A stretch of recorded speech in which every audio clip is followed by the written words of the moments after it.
देखा देखी दिल मेरा जुड़ गया रे, लेके पर्दे से दिल उड़ गया रे, आंखों से कनेक्शन जुड़ गया रे, लेके पर्दे से दिल उड़ गया रे, तेरी क्लोज आके तेरी सांसों में समाऊं राजा।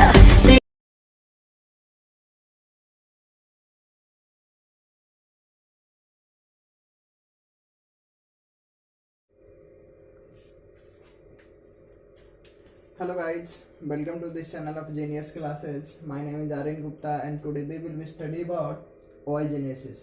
हम लोग ना गैमेटोजेनेसिस के बारे में अध्ययन कर रहे थे और गैमेटोजेनेसिस में सबसे पहला टॉपिक जो स्पर्मेटोजेनेसिस था, इसके बारे में हम लोग ना डिटेल्स अध्ययन कर चुके हैं। दूसरा टॉपिक जो oogenesis है, इसके बारे में आज डिटेल्स अध्ययन करेंगे। तो सबसे पहले देखते हैं कि oogenesis होता क्या है। तो oogenesis की डिफिनेशन के तौर पर देखा जाए तो डिफिनेशन ये है कि formation of mature female gamete,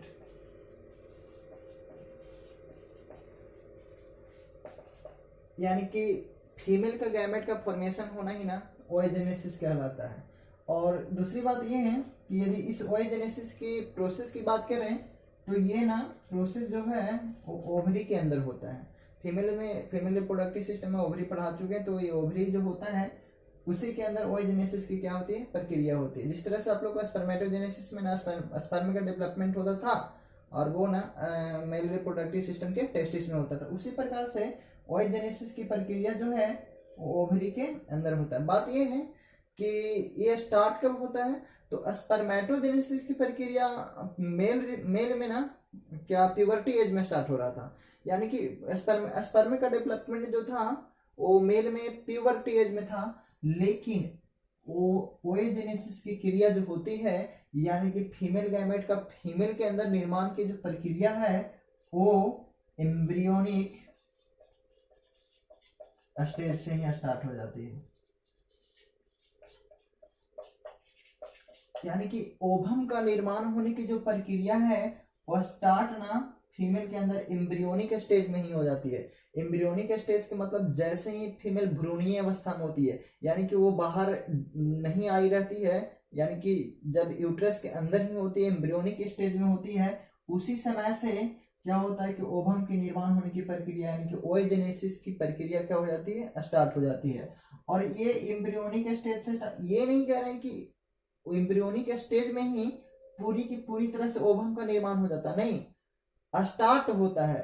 ovum का निर्माण मतलब प्यूबर्टी एज में ही होता है, लेकिन oogenesis की जो प्रक्रिया ओवम बनने की प्रक्रिया है वो एम्ब्रियोनिक स्टेज में ही क्या हो जाता है, फीमेल के अंदर क्या होता है, स्टार्ट होता है।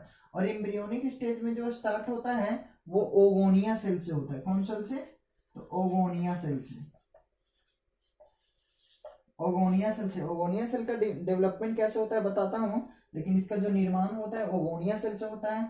एक बात और देखिए, प्रत्येक ओवरी की यदि बात की जाए, यानी कि ईच ओवरी की बात करते हैं, तो ईच ओवरी में एम्ब्रियोनिक स्टेज में ईच ओवरी में लगभग 20 लाख, कितना लाख, 20 लाख ओगोनिया सेल का डेवलपमेंट होता है। प्रत्येक ओवरी में 20 लाख ओगोनिया सेल का क्या होता है, डेवलपमेंट होता है। और दूसरी बात एक और है कि बर्थ लेने के बाद, जन्म लेने के बाद, यानी कि आफ्टर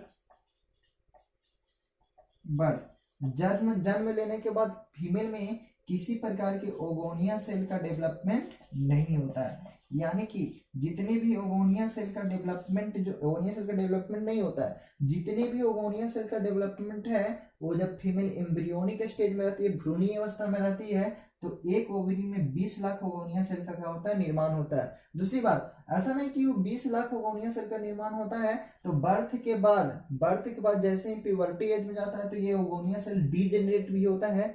डीजेनरेट कब होता है वो बताता हूँ, लेकिन एक बात याद रखें कि जितना भी ओगोनिया सेल का डेवलपमेंट, यही ओगोनिया सेल से ना ओवम का निर्माण होता है।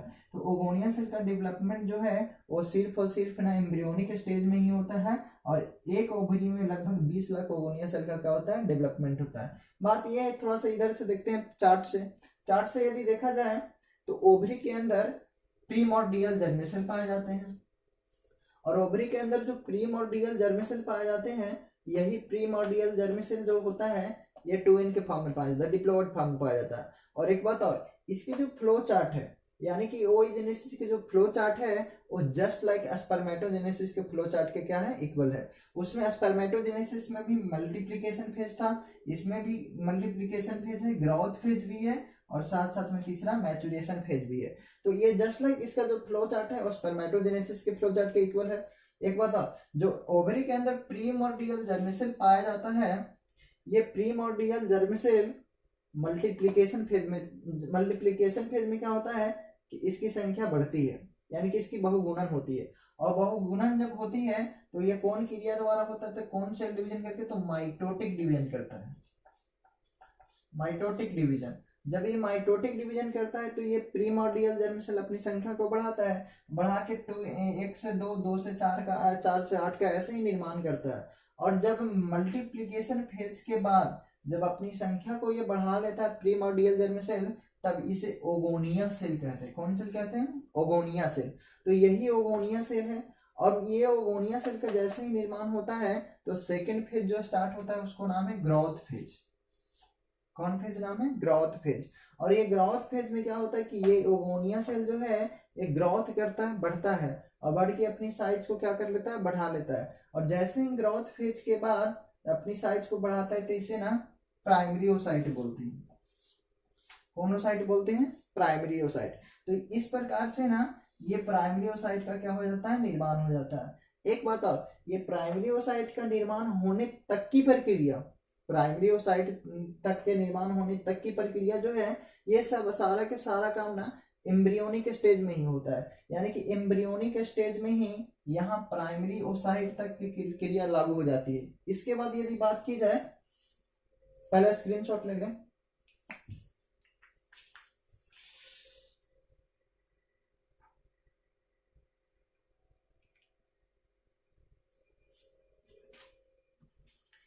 अभी हम लोग देखें कि ग्रोथ फेज में प्राइमरी ओसाइट का डेवलपमेंट हुआ, और ये प्राइमरी ओसाइट का जो डेवलपमेंट हुआ है ये एम्ब्रियोनिक स्टेज में ही होता है। यानी कि फीमेल एम्ब्रियोनिक स्टेज में रहती है तभी ये प्राइमरी ओसाइट का डेवलपमेंट हुआ रहता है। अब ये प्राइमरी ओसाइट का होता क्या है, ये प्राइमरी ओसाइट के अंदर ग्रोथ फेज में ही ये प्राइमरी ओसाइट डेवलप करता है। और डेवलप करता है कैसे, तो ये मान लीजिए कि प्राइमरी ओसाइट है, तो इसके ऊपर ना एक ग्रेनुलोसा का लेयर चढ़ जाता है। ये प्राइमरी ओसाइट है तो इसके ऊपर एक ग्रेनुलोसा का लेयर चढ़ जाता है, ग्रेनुलोसा लेयर। और जैसे ही प्राइमरी ओसाइट के ऊपर ग्रेनुलोसा लेयर चढ़ता है, इसका नाम ना प्राइमरी फॉलिकल हो जाता है। प्राइमरी फॉलिकल, इसे प्राइमरी फॉलिकल कह सकते हैं या 1 डिग्री फॉलिकल बोला जाता है। तो ये प्राइमरी फॉलिकल का निर्माण जब ग्रेनुलोसा का लेयर चढ़ता है तो ये प्राइमरी फॉलिकल का क्या हो जाता है, निर्माण हो जाता है। एक बात और, ये प्राइमरी फॉलिकल तक की बनने की प्रक्रिया फीमेल एम्ब्रियोनिक स्टेज में करता है। यानी कि एम्ब्रियोनिक स्टेज में ही प्राइमरी फॉलिकल का क्या हो जाता है, निर्माण हो जाता है। और जैसे ही बर्थ होता है, फीमेल का बर्थ होता है, जन्म होता है, तो जन्म होने से लेके प्यूबर्टी एज तक, किशोरावस्था तक, ये प्राइमरी फॉलिकल जो है वो डीजेनरेट होता है। और मैं बताया था कि एक ओवरी में 20 लाख ओगोनिया सेल का डेवलपमेंट होता है। ओगोनिया सेल से क्या बना, प्राइमरी ओसाइट, प्राइमरी ओसाइट से क्या बना, प्राइमरी फॉलिकल। और ये सारे काम कहाँ हुए, एम्ब्रियोनिक स्टेज में। और प्राइमरी फॉलिकल जो है वो ना प्यूबर्टी एज तक पहुंचते ये डीजेनरेट होती है।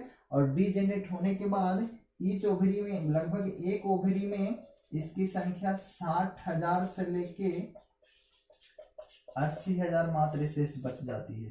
तो प्रत्येक ओवरी में 60,000 से लेके 80,000 शेष बच जाती है। और ये सारा काम ना एम्ब्रियोनिक स्टेज में ही होता है। अब जैसे ही ये primary follicle last puberty as तक पहुंचते प्रत्येक ओवरी में 60,000 से 80,000 हो जाती है। अब क्या होता है कि ये प्राइमरी फॉलिकल जैसे ही प्यूबर्टी एज में पहुंचती है, तो प्यूबर्टी एज में पहुंचते ही फीमेल के अंदर एक हार्मोन का सिक्रीशन होता है जिसका नाम है एफएसएच, फॉलिकल स्टिमुलेटिंग हार्मोन।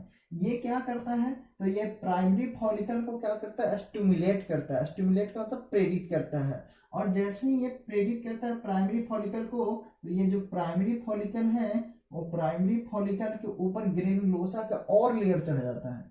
और ये मान लीजिए प्राइमरी ओसाइट है, ये ग्रेनुलोसा लेयर है, और ये ग्रेनुलोसा के और ऊपर लेयर क्या चढ़ जाता है। और ये जैसे ही ग्रेनुलोसा का और लेयर चढ़ता है तो ये प्राइमरी फॉलिकल ना अब क्या कहलाने लगता है, सेकेंडरी फॉलिकल कहलाने लगता है, सेकेंडरी फॉलिकल।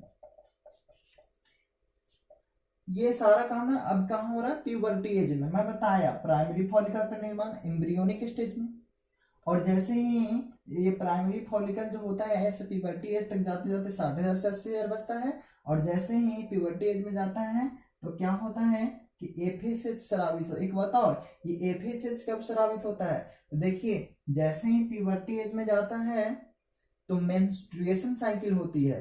तो मेंस्ट्रुएशन साइकिल के लास्ट डे से लेके 5वें दिन और 13वें दिन के बीच, क्या दिन, तो 5वें दिन और 13वें दिन के बीच ये एफएसएच हार्मोन स्रावित होता है, सिक्रीशन होता है। और ये क्या करता है, प्राइमरी फॉलिकल को स्टिमुलेट करके, और इसके ये प्राइमरी फॉलिकल को ऊपर ग्रेनुलोसा के और लेयर चढ़ जाती है, और जैसे ही चढ़ती है तो इसका नाम क्या होता है, सेकेंडरी फॉलिकल हो जाता है। तो अभी तक देखें कि सेकेंडरी फॉलिकल का क्या हुआ, डेवलपमेंट हुआ।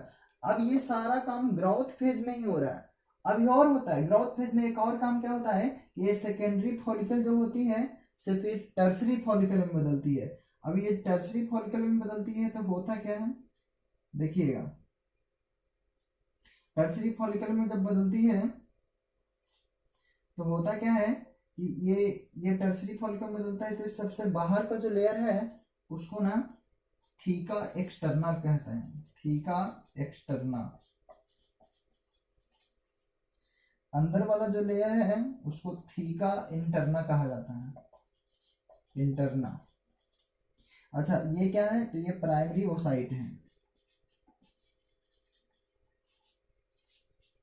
Primary oocyte. और इसके बीच में जो गैप बच रहे हैं ना, गैप, ये गैप ना एंट्रम कैविटी कहलाता है, एंट्रम कैविटी।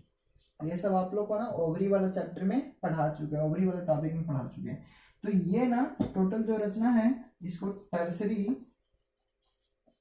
फॉलिकल कहा जाता है। और ये टर्सरी फॉलिकल या थर्ड डिग्री फॉलिकल बोला जाता है, इसे सेकंड डिग्री फॉलिकल बोला जाता है। तो क्या है कि प्राइमरी फॉलिकल से लेकर टर्सरी फॉलिकल तक का निर्माण होता है, और ये सारा काम ना ग्रोथ फेज के अंदर होता है। यानी कि ग्रोथ फेज में क्या होता है कि ये ओगोनिया सेल जो है, ओगोनिया सेल से लेकर कहाँ तक, तो यहाँ टर्सरी फॉलिकल तक, टर्सरी फॉलिकल तक ग्रोथ फेज में ही क्या हो जाता है, निर्माण होता है। अब ये टर्सरी फॉलिकल जो होता है से आगे ना क्या बदलता है, ग्राफियन फॉलिकल में बदलता है। कैसे बदलता है बताता हूँ, इससे पहले स्क्रीनशॉट ले ली।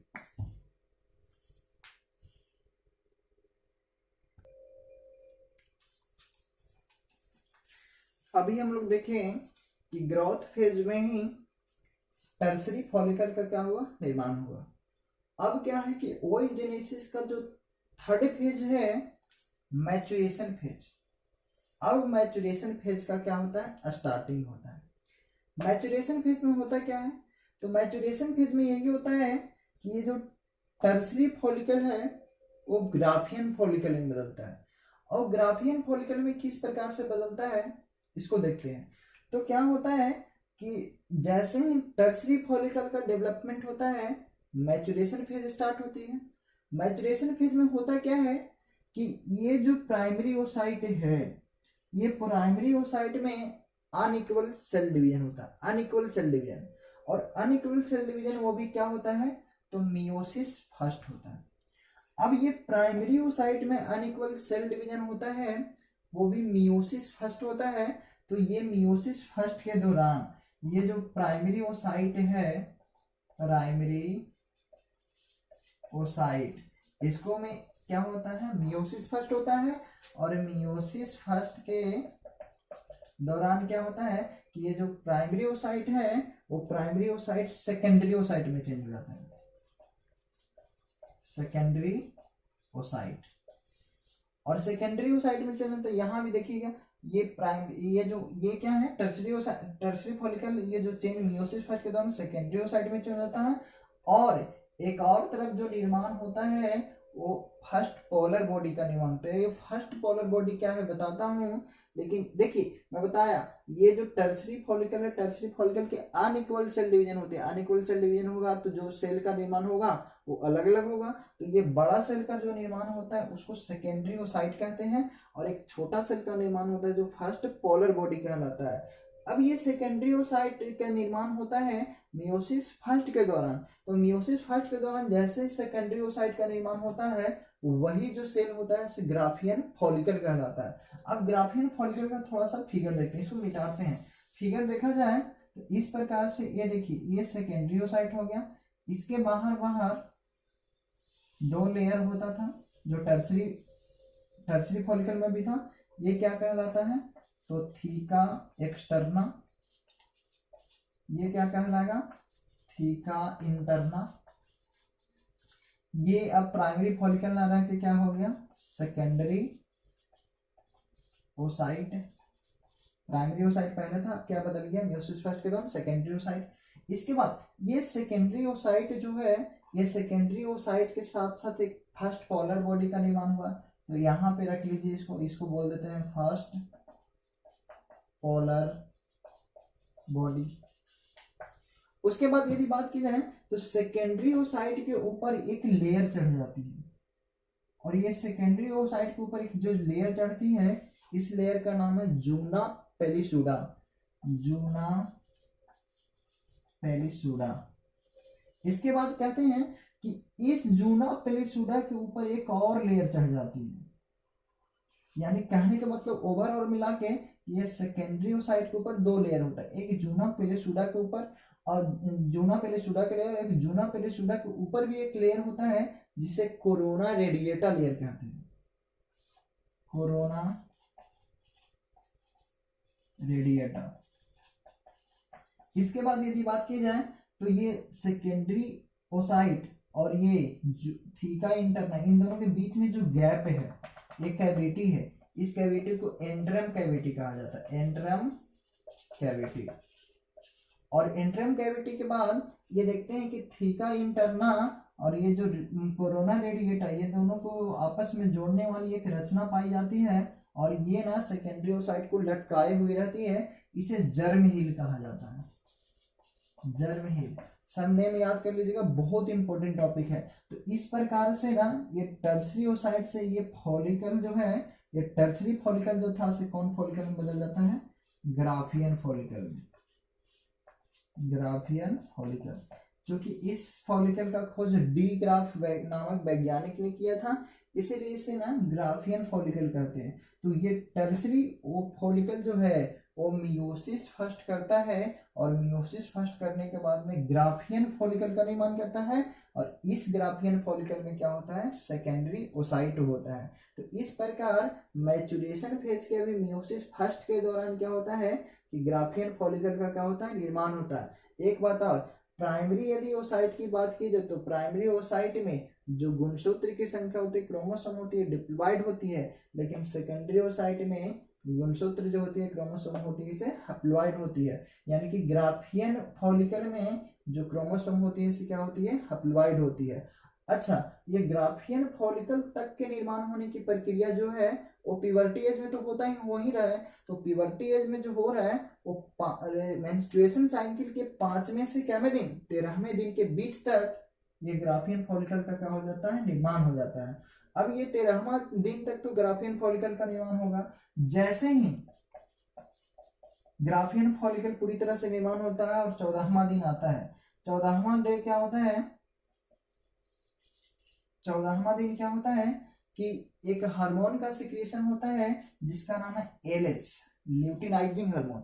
और ये एलएच हार्मोन क्या करता है कि 14वां दिन इस ग्राफियन फॉलिकल को फाड़ देता है, और जैसे ही ग्राफियन फॉलिकल ना फटती है, ये ग्राफियन फॉलिकल से फटती है, ये जो सेकेंडरी ओसाइट है वो सेकेंडरी ओसाइट क्या होता है बाहर निकलता है।